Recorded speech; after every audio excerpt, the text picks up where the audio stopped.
With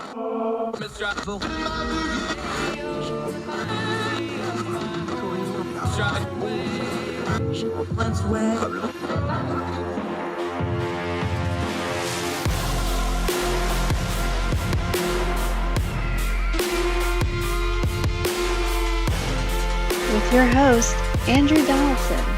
This is Heard Tell.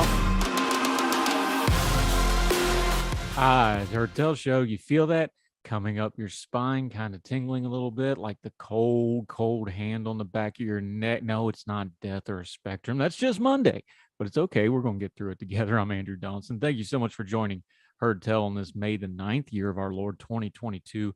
Continues to roll along. Hope you had a great weekend. Hope you had a good Mother's Day and that you're doing well. Time to get back to work, though, and we got plenty to do. Turning down the noise of the news cycle on a couple different stories. Couple things going on in the world. Unfortunately, the most predictable story in the world from last fall's fall of Afghanistan back to the Taliban has come true, and restrictions on women and human rights abuses are abounding. We will talk about that story in just a little bit. Also, ending the program, we always end on a good note. Two guys are singing in the subway over in Ukraine. Usually not that big a deal. People sing in the subway all the time, but when it's the rock band U2, people tend to pay a little bit more attention. Also, unfortunately, one of those stories that we have to cover that we really shouldn't, because human beings shouldn't be this despicable. I'm going to talk a little bit about discernment. We spend a lot of time talking about charity work and people doing good things. This is the case of somebody who did a bad thing, going to prison for faking a cancer diagnosis to get donations. We'll touch in on that story as well. Great guest today, recurring guest, one of our favorites, Jericho Hill. Going to talk some economics today. He's going to explain it to me like I'm five.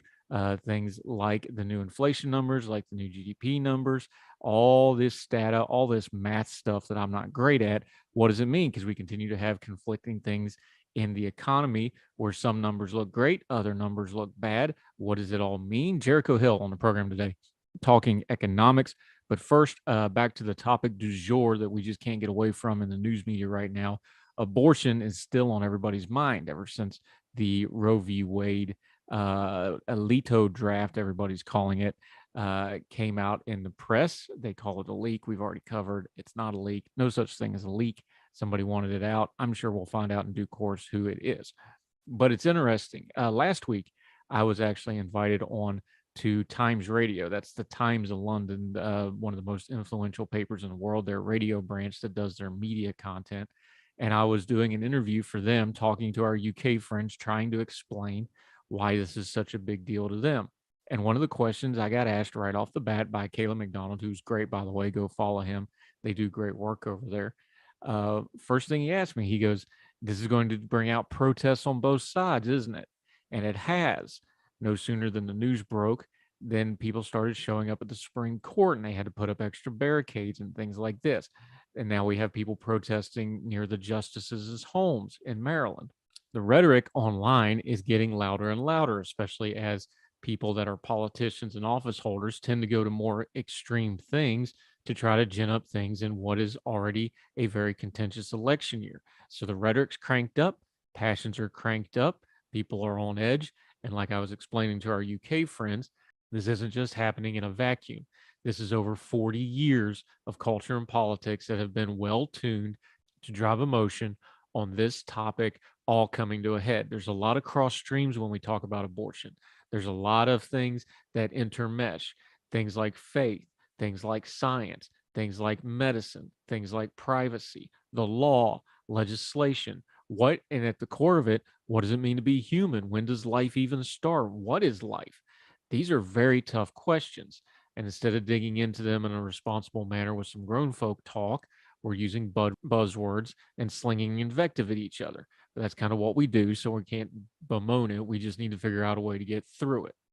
So plenty of people are taking to the streets and protesting, both sides. And the rhetoric is getting very heated on all sides. But let's back up and slow down just for a second on what is and isn't a protest, because already folks are comparing them. Well, these protests did this and these protests did not. This was okay, this was not.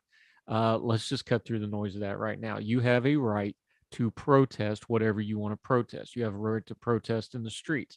And to a certain point, legally, You have a right to be a complete nuisance to the people you are protesting against. You can be loud, you can be disruptive, you can irritate, you can agitate. There's a lot of gray area in how far you can push a protest, but there's also some real good, hard, and fast lines that we all need to adhere to. If you do anything that is violent, if you start fighting with police officers, if you start damaging personal property, if you start invading personal property, if you start invading governmental property, if you do any of those things, you're no longer protesting. Now you're breaking the law. I don't care what your cause for breaking the law is, that's what you're doing. Now, see, if we just hold that standard and apply it equally, we can get through a lot of this mess that's going to be coming. I don't care which side you're on and which part of the debate you're adhering to. You're not allowed to start doing violence. Nothing the Supreme Court did justifies you doing violence. It doesn't justify you damaging property. It doesn't justify you hurting other people and or threatening to do so for that matter. But people are going to get all up in their feels and they're going to go, well, it was okay because so and so somewhere did it before. No, it's not. Again, don't get violent, don't damage property, don't hurt people. That's pretty simple stuff. Doesn't matter why, just don't do it. But this is what politics and culture does to us, especially when we cross almost all the streams of culture and politics that have been purposely built up and firing people up for years and years and years, like abortion has. Folks are going to lose their minds. And there's going to be a lot of bad faith actors that are trying to get people to lose their minds on purpose. You can't do it. Again, to repeat myself, the lines here are really, really clear. Protest. You can make a nuisance of yourself. You can name call. You can yell, scream, holler, whatever you want to do. You can't damage property and you can't hurt people. That's always wrong. It's never right and it's never okay. And if you've convinced yourself that it is in some form or fashion, you've started to drink the Kool-Aid of the bad faith actors who have told you that's the way to get things done. It's not. It's still something that has to be done at the ballot box and legislatively and in the courtroom. And even and especially if your current side is on the downswing and not having it go your way, that means you need to dig in and go harder. I know people are going to get real mad at that, and I'm going to start getting hate mail. Well, it's unfair. The system's rigged. I get all that. You still don't get to do violence, and you still don't get to do damage to people, and you don't get to do damage to yourself. I don't know where this is all going to go. I suspect after 40 years of us debating abortion, we're going to just turn around, start this cycle all over again, and debate it for the next 40 years. So keep your bearing. Don't break the law. Don't hurt people. Don't damage stuff. That's pretty simple stuff. You put enough buzzwords on it, you can convince people that it's okay to do it. We're not going to do that. We're going to keep calling it out for what it is. Keep yourself correct, whether you're inside, outside, in the streets, or on your social media. You can do it. I got faith in you. Keep your bearing, folks. We have some dark days ahead with a lot of controversy, and nobody's going to be served by losing their head and damaging and destroying and hurting. We've got enough hurt as it is. It's what got us in this mess in the first place. More Herd Tell right after this.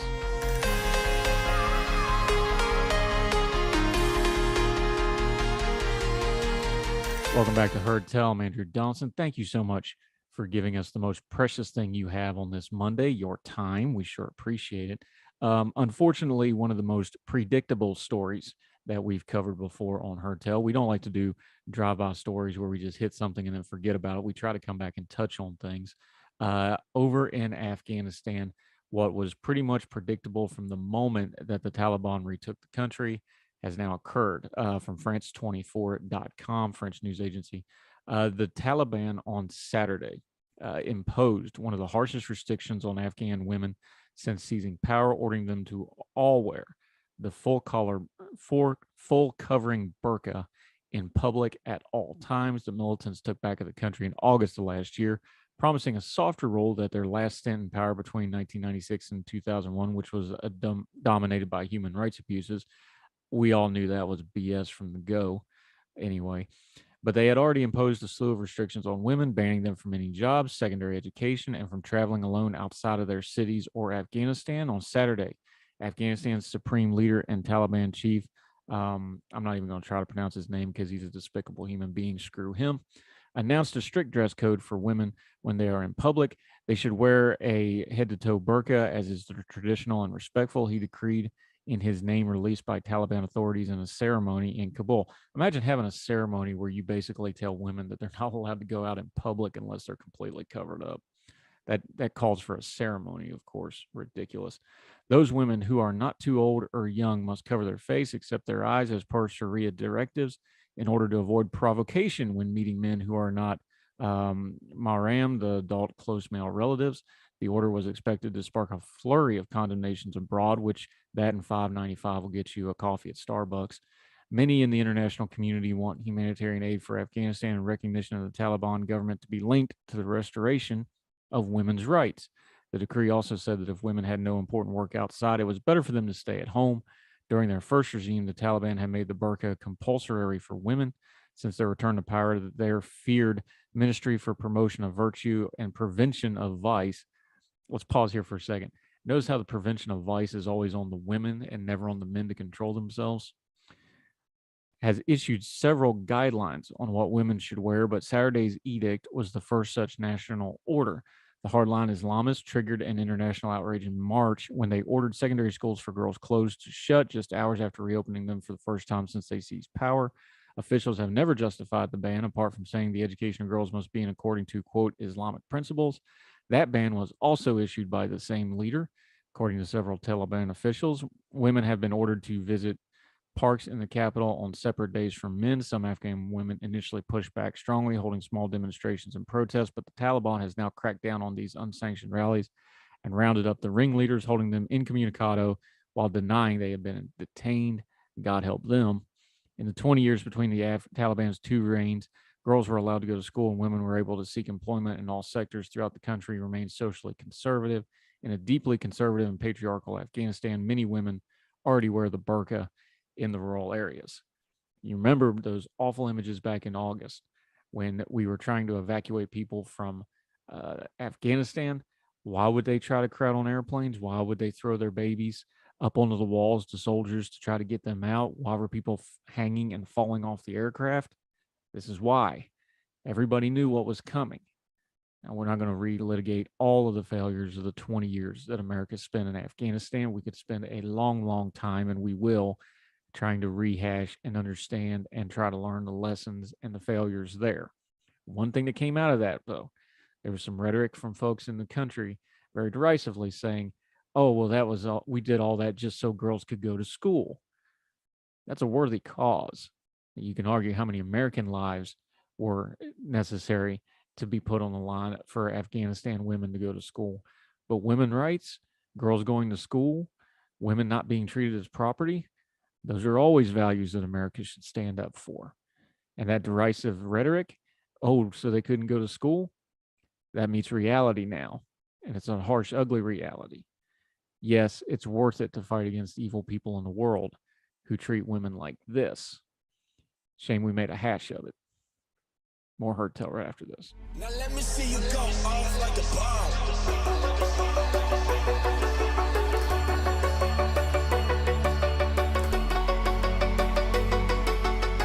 Welcome back to Herd Tell Show. Okay, let's talk some economy. That means we got to bring in one of these economist people. And this is the one we have on quite a bit. Our buddy Jericho Hill has returned. He works for one of those 4-letter, not 3-letter government organizations. That's because all the other 4-letter words were taken, so they go to acronyms. Jericho much. Hill, how are you, my friend? Just recovering from a cold and feeling pretty good now. I see you got the killer bees on your shirt there.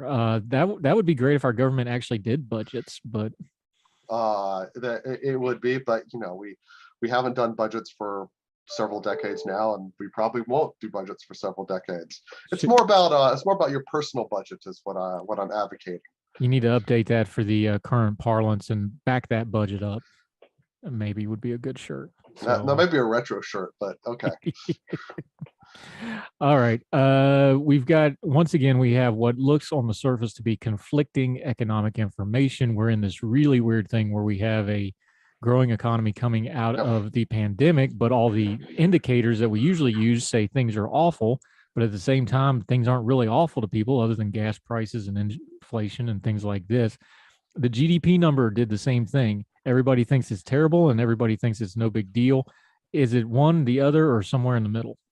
So look, you have two hands as an economist, so there's always on one hand and on the other. So let me demystify this GDP. So first off, what happened? GDP shrank by 1.4% at an annualized rate. Now, again, that's taking the quarter's growth or not growth and putting that out for a whole calendar year, right?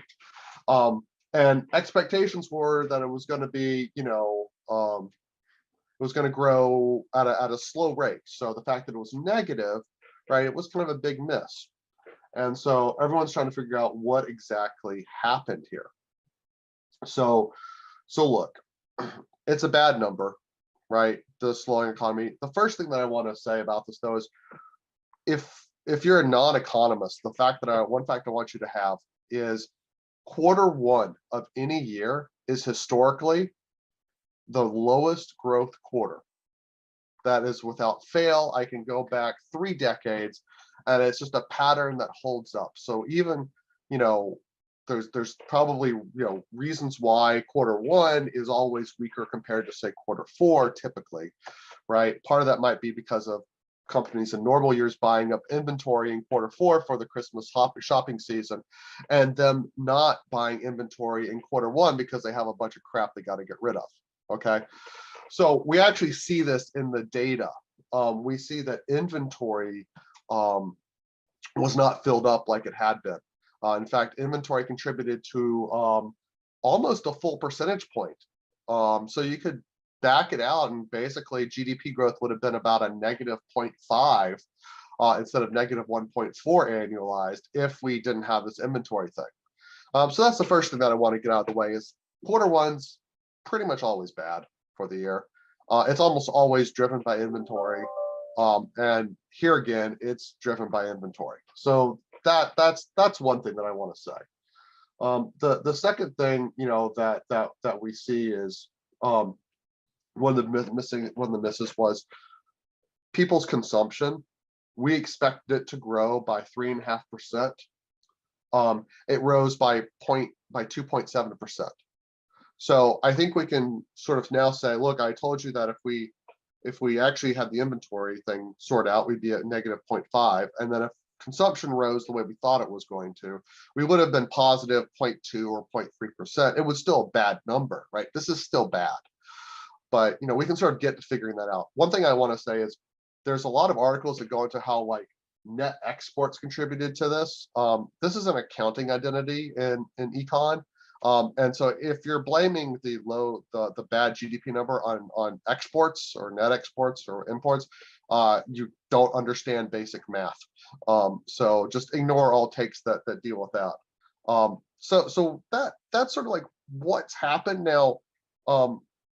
One of the things I think I've been consistent in criticizing the Biden administration about is not being explicit about the trade-off that they and their partners in Congress made when all these sort of COVID relief plans were enacted. The choice set that should have been clearly articulated to the American public that was not was, we're going to protect jobs and we're going to get unemployment down fast so that people go back to work, because we know that if people stay out of work a very long time, it is very, very bad, not just for the individual workers, but for families. People lose skills, the economy suffers, and the growth of the nation suffers in the long term. That is a bad outcome. So we're going to make the choice to put policies in place that are get people back to work far sooner than expected. And in fact, if you look at what economists were expecting for when employment would get back to sort of quote normal levels before COVID, we were expecting 2024. We're already blown past that in the first quarter of 2021, where we're actually down to 3.5% unemployment with our preferred method of calculating it. So that's great. That's a fantastic policy win. The cost was that prices would run hot. And I was, like many economists, expecting the price running hot to last for just a very short while. We were wrong about that. I was wrong about that. You need to own your mistakes. Prices are going to run hot for a little bit longer. We are seeing positive signs that we hit the peak of the price increases in the last 2 or 3 months. We're seeing a lot more signs that we're going to start to see deceleration of price growth going into this year. Probably not enough to help the Dems. But we were wrong about that. But that's the choice set. So people are being hurt by high gas prices. People are being hurt by housing costs rising so high. unless you already own your house, which 2/3 of Americans do. So you're on a fixed rate mortgage, so it doesn't really matter, unless your property taxes went up like crazy. But that's another story for another day. So that's sort of the basic nutshell that I think I would say is, look, Q1 was bad. I expect it to be bad. It's not as bad as it looks, but it's still bad. We made the trade-off, right, to basically to get unemployment back. We're going to have high inflation. Now we're entering the danger zone. And this is where I'll let Andrew come back with something, because the danger zone is, we're driving a car, we're behind a tractor trailer that's braking, and we have an idiot on the cell phone on the car behind us. How quickly do we tap our brakes? Because we don't want to hit the truck. This is what the Fed's trying to do. We don't want to hit the truck because that's bad. We also don't want to have the idiot on the cell phone hit us from behind. So the Fed's trying to slow down the price growth, pull the economy back a little bit without losing the employment gains that we've had. And this is a very delicate tightrope that's going to sort of be a dance for the next couple of months. Historically speaking, the Fed's kind of struggled at this. Yeah, and the thing we really don't want to do is get rear-ended up underneath the truck and get the worst of both. Let me There ask you you go. this. Exactly. Since we're talking prices, let's talk supply side for just a second. I was sitting behind a train yesterday. I was watching all those containers go by, the double stacked on the train. We talked a lot about supply side stuff. We talked about a supply side inflationary curve back during the pandemic. We're moved on from that a little bit. What's the data saying about that? Is that lingering into what's going on now, or did it wash out and now we're dealing with more of the oncoming traffic, as you said, as opposed to the rear ending part? So we still have supply chain issues that are still driving up some of these challenges. We can still see that the price of a lumber is exceedingly elevated. And we know the price of some stuff coming from Asia is still elevated, and we still have backlogs. So, the data that we're seeing is showing that those effects are mediating. They're getting, less bad over time, but they're not coming down as fast as we would hope. And this is part of the problem, and as we would want. And part of it is because this isn't, COVID was an international event. And as much as we want to criticize the US policy response under both Trump and Biden, and also the response of the American public, compared to a lot of other countries in the world, particularly in Asia, some of the Asian countries, some Asian countries did great, but some of the Asian countries where we get a lot of our imports from, not so great. Take up of vaccines is not as good as what we have here. So it's getting better. It's getting better. Bag. It's getting better, but it's getting better slower than we would expect. Much like the cold that I had took a lot longer than I wanted for me to get over it. Yeah, it's interesting. I had a fence quoted for my backyard, and they won't even quote you wood fencing right now. They said nobody can afford it anyway, and it would take us too long to get it, so we don't even bother quoting it right now. That's how bad the wood is. I'm trying to build an addition, an ADU, accessory dwelling unit, on my property, and we're having the architect draw up the plans now. I'm not anticipating starting construction on that until maybe mid next year. Wow. Yeah, it's a mess. Talking to Jericho Hill, our economist friend. Let's talk about one other item you mentioned in there and kind of skirted by it for just a second, though. Inflation and prices. Everybody thinks they're necessarily coupled together, but that's not exactly the truth. They're not exactly dead set together.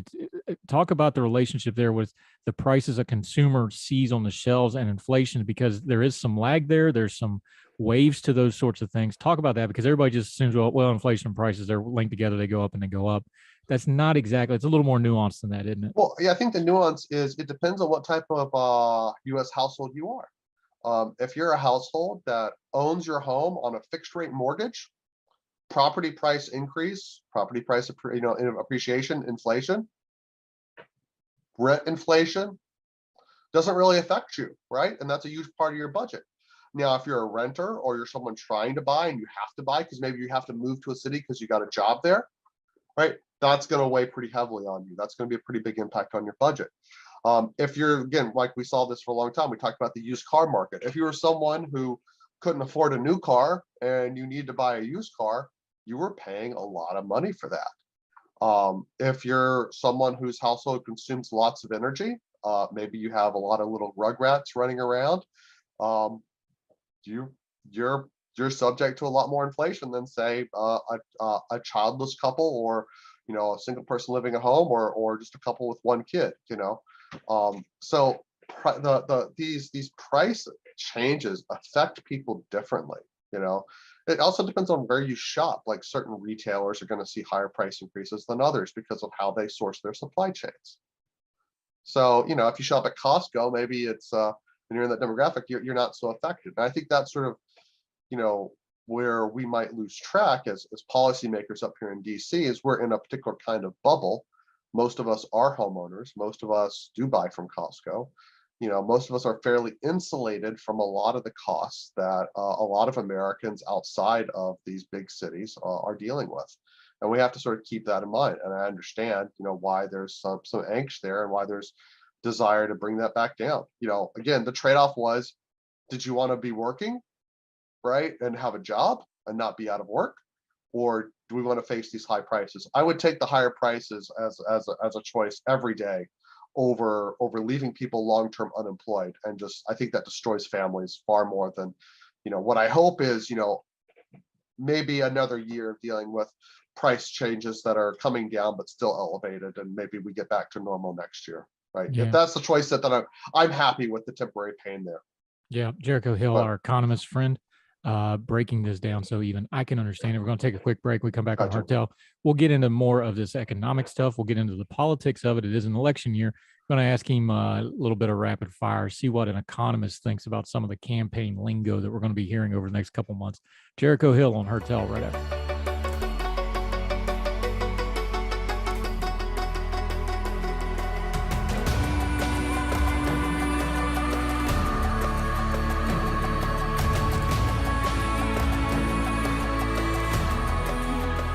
Welcome back to Hartel. I'm Andrew Donaldson. That's Jericho Hill, our economist buddy, in the fancy dancy graphic print T-shirt, because that's what all the economists are wearing these days. Let me bust out my tariff shirt sometime. That we got Senator Orrin Hatch to wear. Scott Lennencom would love it. Yeah, the late Senator Orrin Hatch, God bless him. Mm-hmm. Great Twitter follow, by the way. I don't think his replacement will be nearly as fun. No.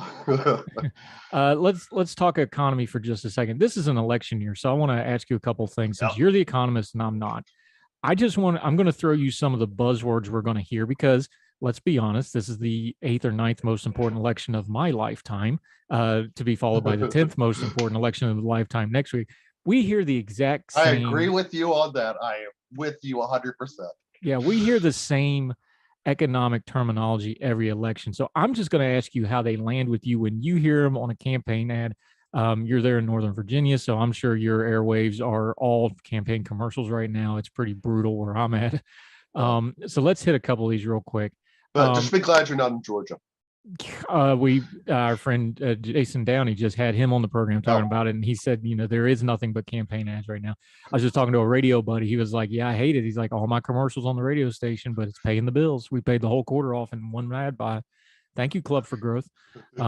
Anyway, let's hit some of these items. Okay, when you hear a campaign talk about lower taxes, how does that hit your economic ears? Because a congressman, a senator, even a governor, they don't really have a whole lot of say over tax policy, but each and every one of them always campaign on tax policy. How does it hit your economic ears when you hear that on a commercial? They can campaign on what their state and locality can control, which is typically sales tax or property tax, right? Some states have income taxes, but not very many. I would say we're dealing with inflation right now. So sort of the last thing we need to really do is to do a tax decrease, which will put more money back into the economy at a time we're trying to take money out of the economy and slow price growth. I get it. I get wanting to have lower taxes for folks, especially folks that might be hurting. But that could backfire. That could send inflation up. But then again, maybe these governors don't care about that because the inflation is Biden's problem. It's not the governor's problem. Yeah. Speaking of inflation, every election I've ever had, it is Reaganomics, the Clinton economy, the Bush economy, the Bush recession, the Obama recession. You see where I'm going with this. It's always like this, the Trump tax Biden cuts, inflation. Whatever. So now we're going to deal with the Biden economy, the Biden inflation. When you hear that terminology, because we hear it every election year, whoever's in the chair, they get blamed for the economy. How does that hit your economic ears? A lot of what we're dealing with were things outside of our control in the country because we were dealing with a worldwide pandemic. So it's somewhat unfair to pin it all on Biden's policies, but it's also fair to pin a bit of it on him. And I think especially hey, they wanted to get a lot of money right into the economy to basically make sure the unemployment got back to low levels that folks that we had, and that's the consequence. And so they made policy choices that created the inflation too, that helped bring it along. So they deserve part of the blame on this. Not all of it, but part of it. But hey, that's the breaks of being the guy in charge. Another one that's the breaks of the guy in charge, because it is a lagging indicator no matter what anybody else tells you about gas prices. Now, obviously, there's a caveat to this one, because the president campaigned on reducing fossil fuels. That means they reduce output, they reduce planning. So that some of that is on him, but there was the war on Ukraine. That's going to crank things up. When you hear about gas prices and we're going to fix the gas prices, and the Biden did that stickers on all the gas pumps I keep seeing all over the place, how does that hit your economic years? I mean, look, this is sort of the two-faced nature of politics, right? You said Biden, was, campaigning for cleaner energy. He was to sort of reduce our reliance on gas-powered cars and whatnot, and bring in more electrified vehicles. That clearly was a policy choice. That would imply that we'd have less capacity for gas, and that would be an upward pressure on prices. And then, they also want to release a bunch of oil barrels from a strategic reserve to lessen that, which sort of goes against the policy choice. Again, maybe it's bad politics, but when you and I talk, I just feel like owning what your goal is, and stating clearly what the trade-offs are that you're going to get to the goal. So, hey, we want cleaner vehicles, we want a cleaner environment, we want to reduce our reliance on gas, we want to reduce our reliance on Russian energy. Good goals. Guess what? There are consequences to that. Yeah. I maybe 2/3 world phenomenal, 1/3 Biden's to blame. He's got to own some of it. Yeah. I just wish that we could be more honest about this. Yeah. Here's one that we need to be more honest about, that we talk about every single time. I'm going to bring back manufacturing jobs. Now, I always would love for one enterprising reporter to ask them when they're going to bring back tooling and ball bearings, because you're not having any manufacturing in the country until we bring those two things back. And we don't do those in America anymore, because you got to have that to have the bigger manufacturing. But when you hear manufacturing, that's a big thing in economics because of the indicators for it. It's something that America has declined in doing, and we import it more than we export it. How do you hear we're going to bring back those manufacturing jobs? I mean, look, the developed world has moved those jobs to the developing world. That was a choice that made by pretty much every country. The leading edge industries are not manufacturing and will not be. Those are not manufacturers, not the driver of growth anymore. It used to be, but the world and the economy changed. I would hope that our policymakers, who want to keep the U.S. focused on delivering those drivers of economic growth to produce jobs, both high skill and low skill, down the line, in these emerging technologies, in these emerging, industries. That would be good policy. So I get for the industrial workers in, say, West Virginia, right? You have, coal. Coal's not coming back. Auto manufacturing to what it was in the 80s is not coming back. And politicians should just simply be honest about that. And we should work to sort of think about, how do we shift our job training? How do we shift our educational system to produce workers that'll thrive in that new economy? And thinking 10, 20 years down the road. Look, 20 years ago, I was working. I mean, you had your guests from the Board of Education. I was a student member of the Board of Regents of the state of Georgia. I was pushing for policies that would increase funding for our community colleges and small local colleges in Georgia, because their infrastructure, what they had available in the classrooms for students to learn, was just paltry. And that's where a lot of our, skilled jobs, not necessarily college educated, but skilled trade jobs, and whatnot, where folks would go to get their associate's degree or their training or their tradesmanship, and we weren't funding that, and we should. So yeah, let's think about what the world's going to look like in 10, 20 years, what these emerging technologies are, and figure out how to get those companies here, how to create them. Let's do what we should do. Let's take the waive the visa requirements for all the smart people from Russia to get them to leave that country and come over here to the land of opportunity. Let's open up that can of let's open up that can to everybody. And let's just bring the bright people over here. Let's bring the energetic and industrial people over and have them start companies, right? Immigrants start companies at rates far higher here in the US than native born folks do. And those are the folks that we want to have because they're going to create the jobs of the future. Yeah, it's another topic for another day, something we're working on for a future episode. But that labor gap, it's almost identical to the drop in immigration over the last 2 years. Isn't it funny how that works out? Anyway, we'll talk about that in a future episode. 1 billion Americans, it unites both left pundits and right pundits. Yeah, let's open that can of worms another day, shall we? All right, here a couple more of these real quick though, because it is campaign season. We hear the same things over and over and over again. Housing is starting to creep into campaign ads. I've actually seen some affordable housing ads. You never used to see those. I'm for it, but the problem here is who makes it affordable, because we all know when the government goes to make something affordable, it usually doesn't really end up being affordable. Let's talk a minute. It's something I know you spend a lot of time thinking and digging into, but I've actually seen a couple campaign ads. They ran one in West Virginia about they did a block grant for the whole state to get rid of blighted houses all at once because it makes it a lot cheaper to do, because you pay for 100 houses instead of 10. Smart policy, I think. So credit to them. But I'm actually seeing some housing policies show up in campaign ads. You wouldn't have seen that 10 years ago. How does that hit your economic years? I mean, housing is the single biggest budget item in most families' budget. We should focus on that if we want families to be better off. So yes, I do a lot of work locally on trying to help expand housing supply. There's a lot of opportunities to do that. Here what we do is we like giving homeowners, property owners options. I live in an area where you can build a single family house. You can also build a duplex if you want, or a triplex. You can build a tiny home out back. We call that an ADU, or accessory dwelling unit. You could turn your basement into a grandma, suite, live in an apartment and rent that out. And those are options right there that I'm saying. Those are options that local governments can enact. They just require a zoning change, possibly, or just a little local policy change. But the local government doesn't expend any money to do it, and local governments are cash strapped. Other things that I've seen local governments do is they've said, look, we're not going to tell you how to build this new apartment complex, right? But if you want to have a 6-story complex rather than a 4-story complex, we'd like for you to put X number of units and designate them affordable based on our affordability guidelines. And then we'll give you the variance to build up higher. Like local governments can't really fund this, right? They have to just basically provide the incentives for folks to do it on their own.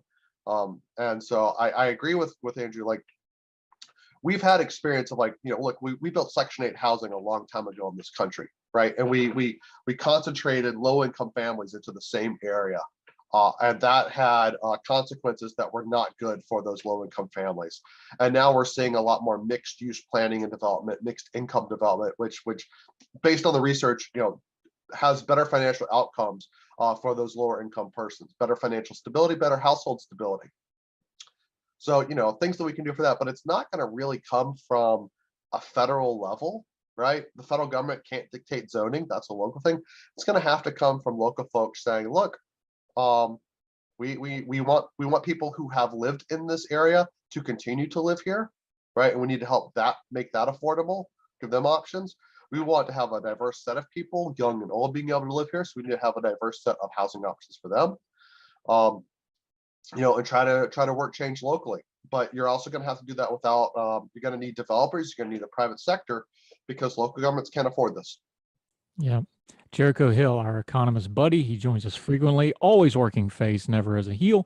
Appreciate you, sir. Until we get you back on Heard Tell again, let folks know where they can follow you on your social media and the writing and your Substack. I'm just waiting to do a Hollywood Hogan heel turn on Andrew in a few months, okay? I did it for the money. I'm the third man. Yeah, we'll get to that. You can find me on Twitter at Motoeconomist. Now that my health is returning, I'll probably restart my Substack and talk about housing policy issues there. Of course, you'll find me. I will try to write more articles, as I always promise, for Ordinary Times. I love the site. I love the people on there. And as always, I'm on Twitter as Motoeconomist as well, and always happy to talk to folks about econ, issues and housing and things like that. Yep, you're the best, buddy. I appreciate you. We'll have you back Hey, again soon. you're pretty Appreciate the good, time. man. No problem. Bye-bye. Bye.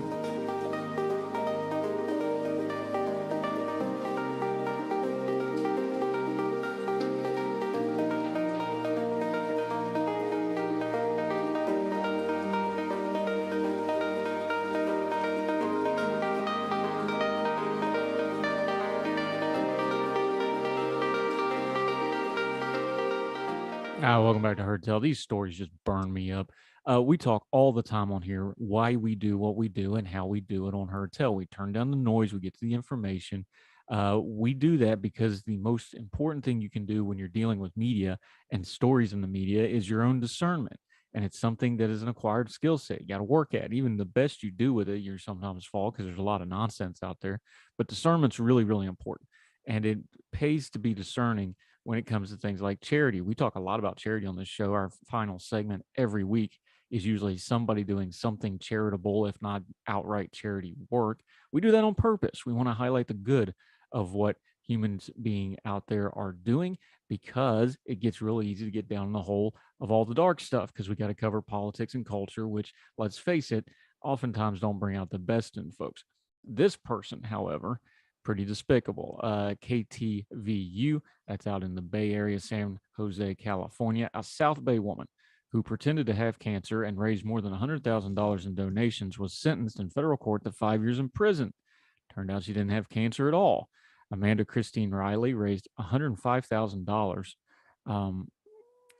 from at least 349 separate people, claiming on social media and her blog that she was fighting Hodgkin's lymphoma. The U.S. Attorney's Office for the Northern District of California said in a statement on Tuesday after the sentencing. Riley pled guilty last year to 1 count of wire fraud for taking donations from people over a 7-year period to help her pay for cancer treatments she never needed nor received. She never had cancer. Beginning in 2012, Riley, who was then living in San Jose, began posting about needing to pay for medical care. To maintain her deception, she had shaved her head to make it appear as if she was receiving chemotherapy, falsified medical records, and forged physician letters and medical certifications, prosecutors said. She deposited the donations into her personal bank accounts and used the funds to pay her living expenses, authorities said. In 2019, an investigation by the Internal Revenue Service and the San Jose Police Department uncovered the fraud, which wasn't super hard because cancer, you either got it or you don't. And she was arrested the following year in 2020. The judge also ordered Riley to pay restitution for those who donated in the amount of $105,513 and a 3-year period of supervision following her release from prison. Why do we bring this up? Well, if somebody's just going to outright lie to this level, it's kind of hard to tell what's going on. But anytime you see something online, it's usually not super hard to verify what's going on. And even if you can't verify the story, you can do a little quick digging into the person, whether they're legitimate or not. Now, I've done it too on social media. Somebody's doing a fundraising for this, that, or the other, or GoFundMe, or whatever the case may be, and I'll share it. And I try my best usually to check into it at least a little bit. If nothing else, find out who else is sharing it. If people that are of good faith that you know have good reputations are backing somebody or vouching for somebody, that's one way you can go with. And then, of course, you can always Google search and dig into the actual people themselves. In this modern age, that's not hard to do. It doesn't take you anything but a few minutes of your time to dig into these things before passing them along. And you can't always catch all the thieving, unworthy schemers. There's people out there that just flat out lie and they take people in. We get caught too. Just put your hand up and say, yeah, I got burned on that one, and move along. But it never hurts to take a few extra minutes, whether it's a news story or, unfortunately, people claiming charity, to vouch and find out whether they're actually what they claim to be. Trust but verify has never let anybody down yet. So even though we want to promote charity, this is something we just have to do. And in fact, if you really care about causes that need help and making sure the absolute river of money that Americans and other people around the world give to charitable causes, which is an amazing thing, we want to make sure those all get funneled to good people. And that means we have to have discernment to sort out the bad ones. And when we find a bad one, they need to do exactly what they did here. Punish them to the fullest extent of the law, and make sure folks know that this is unacceptable in our society, because it ought to be. Cancer is a wicked, horrible thing. We don't need people faking it. There's plenty of people out there that need the help for real. More Heard Tell right after this.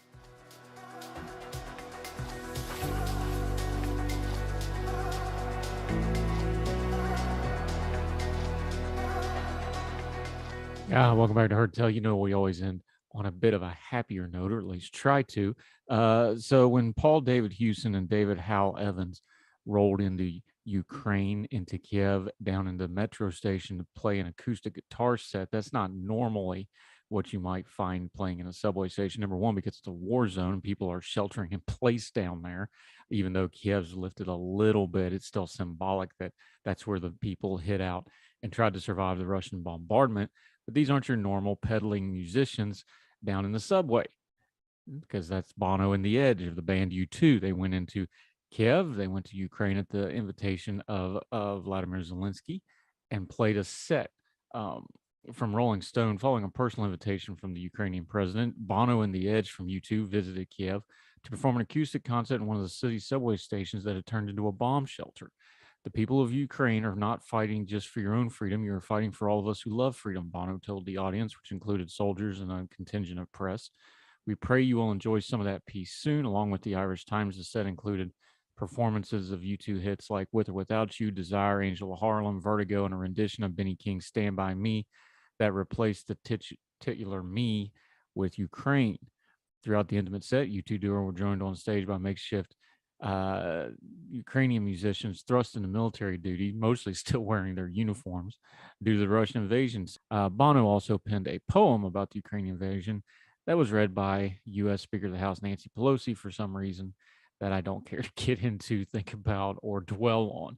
Nevertheless, good for Bono and the Edge for going to Ukraine, playing a show, and bringing awareness. Bono's done tons and tons of charity work over the years for many, many different causes.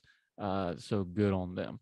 That'll do it for Heard Tell. Continue, if you would please, to make sure that you are subscribed on whatever way you're enjoying Heard Tell, whether it's on the podcasting platforms, iTunes, Spotify, wherever you are listening, or specifically on the YouTube page. Make sure you're subscribing on there. We got a lot of good stuff on there. There's the playlist of all the good talks. There's a playlist of all the Twice on Sundays. We have the long form podcast. There's 36 of those deep dives into specific subjects. Make sure you're checking out each and every one of those. We work really hard on them. We think you'll enjoy them. The feedback from y'all has been fantastic. The numbers are up. We're not big on numbers other than paying attention to make sure you're out there, because if you're not out there listening, we ain't got nobody to talk to. This is a partnership. We appreciate it. Furthermore, you have a good say in what we talk about here on Heard Tell. Reach out, heardtellshow@gmail.com. Send us an email. Keep your bearing. Be nice about it. Or if you don't want to be nice, send us the hate mail. Might even read that. Might make it on the show. You never know. Also, Heard Tell Show at the Twitter, if you want to reach out that way and or keep track of what's going on. Twitter account's a great way to keep up as well, because we post all the new postings for the YouTube and the podcast pages there, along with the links and what such there. So until we talk to you again, we hope you're well. We hope you're well fed. And wherever you and yours are, we'll see you again soon. Right back here on Heard Tell. All the music on Heard Tell is provided under a Creative Content license from monstercat.com.